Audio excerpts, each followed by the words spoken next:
Pessoas que dizem ter sido feridas por agulhas lá no São João, nosso maior São João do mundo, subiu. Agora está em 42. Esse levantamento foi divulgado na manhã de hoje, terça-feira, pela assessoria de imprensa do Hospital de Emergência e Trauma de lá, que é o Trauma Dom Luiz Gonzaga Fernandes.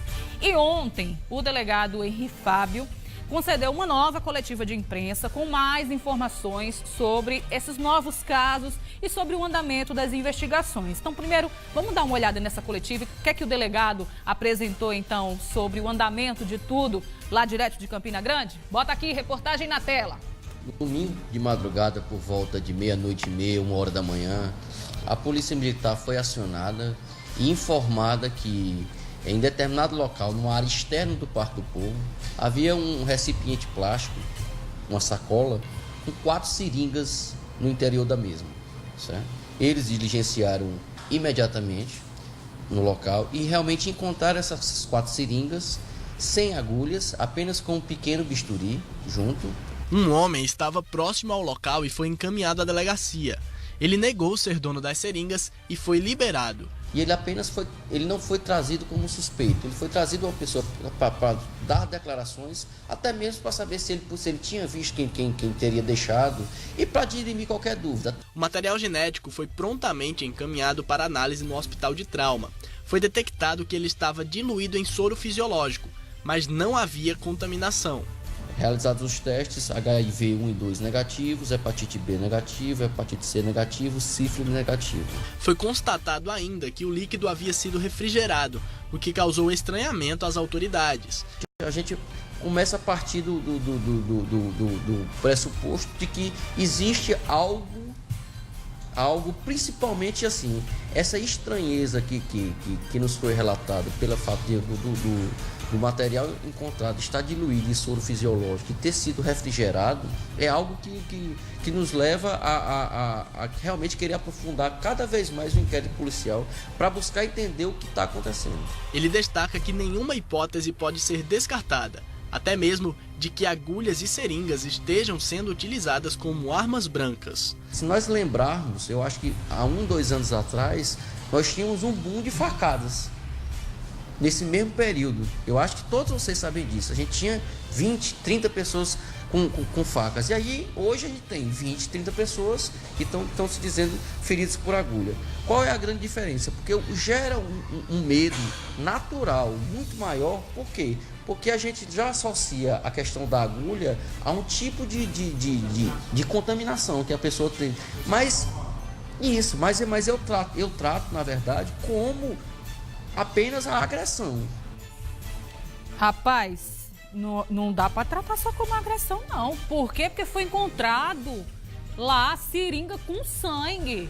Tudo bem, né, que já foi dito que era um sangue diluído, que esse sangue foi lá pro laboratório e não tinha aquelas principais doenças, né, principalmente o HIV, que é a que todo mundo já pensa primeiro, né? Mas a história tá tomando uma proporção agora, né, um pouco maior, porque foi encontrado. E é grave, é sério, esse número não para de subir. Seguinte, ó aqui a foto, ó. Quando isso aconteceu, essa apreensão aconteceu na noite do domingo, madrugada do domingo. Aí na segunda-feira, amanheceu o dia, todo mundo disse, não, encontraram seringa com sangue no Parque do Povo. Aí, claro, né, a polícia primeiro foi se cercar do que estava acontecendo. A gente no início achou, inclusive, que era um boato, mas está comprovado. Ó aqui a foto. Sangue com seringa dentro, aliás, não era dentro, né? Era numa região ali no entorno do Parque do Povo. E o fato de ter se encontrado esse material, é claro que deixa a situação mais grave, porque é sangue numa seringa. Mas, como nós somos leigos, né? A gente não pode também estar só pensando besteira. Aí a gente foi em busca de mais respostas.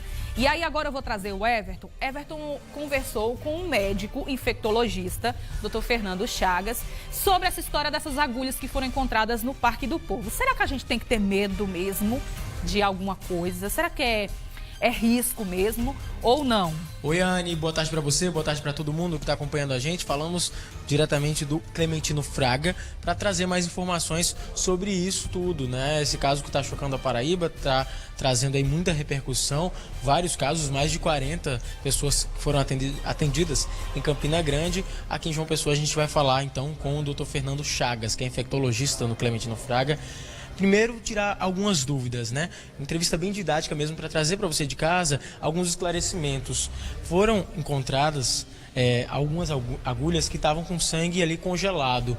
Existe risco daquela agulha ali estar com HIV? É o grande risco? Conta pra gente, doutor. Boa tarde pro senhor. Boa tarde, Everton. Boa tarde, Ana. Anne, né? Boa tarde. É o seguinte, o vírus do HIV, por exemplo, que eu acho que é a grande preocupação da população, né? Apesar da baixa probabilidade de se infectar, por ser um vírus que não tem cura, a população fica mais temerosa em relação a isso. No caso daquele sangue, primeiro tem que se ver, é um sangue animal, é um sangue humano, né? Outra coisa, o vírus ele só dura até a coagulação do sangue, né? Quando o sangue coagula, como a gente diz no popular, quando ele congela, o vírus ele é eliminado, né? Portanto, é difícil a gente determinar o que é que tinha ali, falando em relação ao vírus do HIV, né? Mas tem que se realmente saber se aquele é o sangue humano, e tentar entender o que é que estava fazendo ali, né? Agora, existem outros riscos, né? Muita gente fala do HIV, mas o senhor estava mesmo dizendo aqui, antes mesmo da gente começar a conversar, aqui já para a TV, já para quem está em casa, que existem outros riscos, outras doenças. Que outras doenças também podem oferecer risco com ali o uso daquela agulha? Alguns estudos mostram, estudos que avaliam esse tipo de situação, mostram que existe uma quantidade enorme de patógenos que podem ser transmitidos, mais de 60, né, segundo esses estudos. Por quê? No simples ato de penetrar a pele de uma pessoa com um objeto, você corre o risco até mesmo de jogar para o organismo da pessoa a bactéria que estava na pele dela. Você vê a quantidade de coisas que podem acontecer. Só que no geral, essas infecções, essas possíveis infecções são facilmente controladas, são facilmente tratadas. Por isso que a gente sempre acaba se voltando, né, às três entidades que a gente mais teme, que são os três vírus, né? O vírus que causa hepatite B, o vírus que causa hepatite C e o vírus do HIV, que é o que causa a síndrome da imunodeficiência adquirida.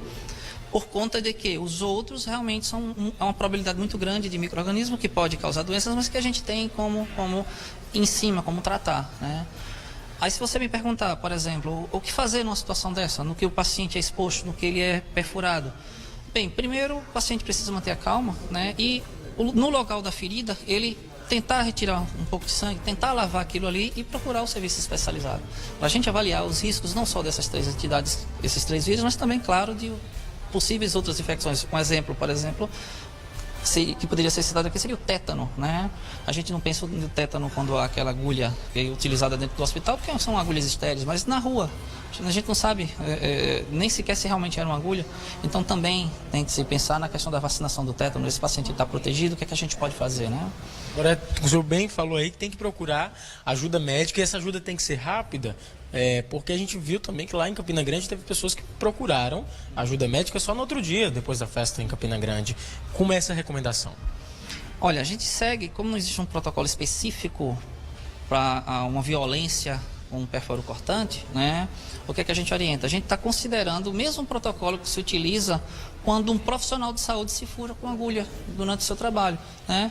E nesse protocolo, a gente considera o tempo ideal de 72 horas, né? Claro, quanto mais cedo procurar ajuda, melhor, né? Por quê? Porque se precisar de algum medicamento para evitar, por exemplo, o HIV, o medicamento ele tem uma efetividade muito maior quanto menor o tempo entre o início do tratamento e a exposição. Em outras palavras, se furou agora, quanto mais rápido tomar o remédio, melhor, né? Mas são 72 horas o tempo que a gente considera o tempo hábil, né? Agora, um sangue que muitas vezes não pode ser identificado. Às vezes não dá para entender ali se aquele sangue era sangue humano, sangue animal. Sendo a hipótese de sangue animal, ao invés de ser o sangue humano, existem riscos para o ser humano também? Que riscos seriam esses? Aí abre outros leques, né? Parceria a talvez alguma infecção bacteriana, porque vírus geralmente, o animal é muito específico, né? Poucos vírus e poucas doenças dos animais que a gente chama de zoonoses, a gente considera, até porque poucas podem ser transmitidas dessa forma, né? Na verdade, não teria muita diferença. A gente teria, geralmente, realmente se voltando, no caso do humano, né, para essas 3 entidades, o vírus da hepatite B, C e o HIV. Só reforçando, então, dá para reduzir o risco naquele momento que a pessoa acaba de ser, na verdade, perfurada, né? Naquele instante. Tem como reduzir o risco de uma contaminação depois que já aconteceu? Não, a gente se preocupa, por exemplo, a questão da lavagem, né, até por conta mais de possíveis infecções bacterianas. Dos vírus, muda um pouco. Se você me perguntar quais são os riscos, eu vou dizer para você.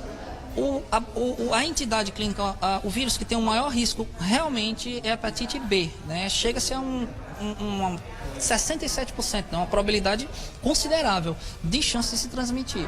Principalmente porque a hepatite B, ela pode se durar 7 dias em cima de um metal, por exemplo, de um alicate de unha. Vale a pena relembrar isso também, o risco do uso do alicate de unha, né? O vírus da hepatite C é bem menos. Por exemplo, a probabilidade, segundo os estudos, de transmissão da hepatite C em acidentes é entre 5% e 7%. O grande problema da hepatite C, não tem como a gente evitar se a pessoa entrar em contato com o vírus. Não existe o que a gente chama de profilaxia, algum medicamento que evite. E outra coisa, em temperatura média de 22 graus Celsius, o vírus pode durar até 62 dias em cima de uma agulha, em cima de um pérfuro cortante. É um vírus que a gente também tem uma preocupação.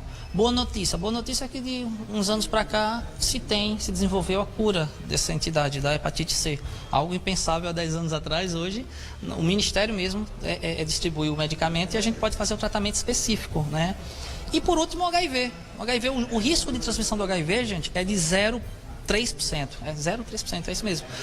Você vê, é um risco extremamente baixo. Porém, por ele existir, por ser um vírus que não tem cura, a preocupação em cima dele realmente é muito maior. Né? Realmente é muito maior. É um assunto que é polêmico, né? Por isso que a gente está abordando, trazendo esses esclarecimentos para você que está em casa. Por isso que a gente está se alongando um pouquinho mais para trazer essas informações. Só para encerrar rapidamente, doutor, queria só saber se além do toque da seringa, o toque direto mesmo, tocar naquele sangue ou levar aquele sangue aos olhos ou à boca de repente, sem perceber que você teve aquele contato ali, tem risco? Na pele íntegra não. Né? Você vê, recentemente eu recebi uma profissional que ficou preocupada porque o sangue de um paciente caiu nas mãos dela. Né? O que é que a gente vai fazer? A gente vai procurar se existe algum ferimento ali que pudesse ter o contato sangue com sangue, o sangue com alguma célula de dentro do corpo dela. E não tinha. E eu expliquei para ela, não, fica tranquila, não existe o risco de transmissão na pele íntegra. A própria pele ela tem a defesa natural contra isso. Agora você tocou num ponto importante. Um tipo de tecido que a gente chama de mucosa, que são quais? Os lábios, os olhos, né? Esses tecidos mais frágeis. O lábio, por exemplo, é o grande exemplo que eu gosto de dar. Aí sim existe risco. Por quê? Porque é um tecido muito fino, é um tecido que pode ter microlesões e que aí sim tem que procurar um profissional. Sangue nos olhos, sangue na boca, sangue no nariz. É importante sim procurar um serviço especializado. Muito obrigado então pelos seus esclarecimentos. A gente conversou, então, só reforçando, com o Dr. Fernando Chagas, que é infectologista aqui do Clementino Fraga. Volto com você, Anne, aí nos estúdios. Com você. Obrigada, Everton. Agradecer também ao Dr. Fernando, que trouxe aí informações bem esclarecedoras para a gente. Só para a gente fechar, então, essa história direto lá de Campina Grande, eu acho o seguinte, sabe, pessoal? A situação, ela é grave, porque esse número não para de aumentar, porque agora foi encontradas seringas com sangue, embora esse sangue já tenha sido dito que não estava contaminado com essas principais doenças, né, que inclusive o médico citou, que é o caso da hepatite B, C e o HIV, o vírus do HIV.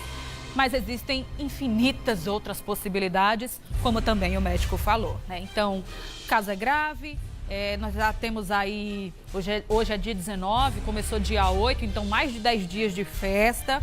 Esse número não para de aumentar, a polícia não encontra ninguém. Enfim, além de tudo isso, tem o terror psicológico, né? Que imagina, você sai de casa para se divertir e leva uma furada, sabendo que está acontecendo essa sequência horrorosa de casos. Que triste, né? Que triste que nós estamos vivendo isso nessa época tão maravilhosa que é o São João. E eu tô vendo a hora isso acabar com a nossa festa. Com muita tristeza mesmo, embora eu não vá lá brincar o São João esse ano. Mas é muito triste, a gente tá dizendo aqui que esse número não para de crescer, que seringa com sangue é encontrada. Aí o médico vem e diz, existe sim, claro, um risco, né? As pessoas têm que se cuidar. muito triste. E, infelizmente, a gente vai seguir acompanhando essa história direto lá de Campina Grande, torcendo muito para que o delegado Henri Fábio e toda a equipe de Polícia Civil e, enfim, toda a organização da festa consiga acabar com isso o mais rápido possível, porque já está mais que comprovado, né, que está acontecendo, sim, alguma coisa de errada lá em São João de Campina Grande. Que triste, viu, gente? Vem cá, vamos mudar de assunto.